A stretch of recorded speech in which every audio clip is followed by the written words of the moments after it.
Okay. So, Mrs. Roberts, from examining your joints, it's clear that you've got something called osteoarthritis. Causing you pain. Yeah. Oh, right. Have you heard of that? Well, I have, but as I said, I thought it was rheumatoid arthritis, so it's different. Yes, it is certainly. Oh, right.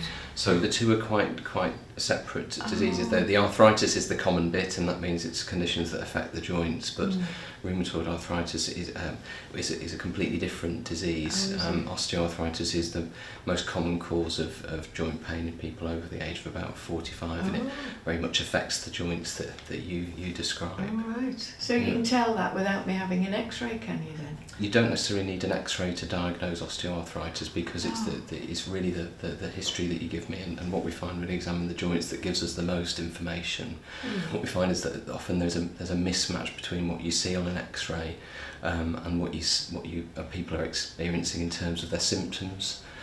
So an X-ray shows you sort of the bones in the joint, but what we know is happening in osteoarthritis is that the whole joint is affected. So it's the joint surface, the bones, the lining of the joint itself, and importantly the muscles that support the joint are often affected in that they get weaker. This then causes the joint to become less stable, so the forces going through the joint are such that the joint struggles to kind of keep itself running properly. Is that what gives me all the pain? Yeah, so all the joints in the body are having a constant process of where they're responding to the normal stresses and strains that we put through them.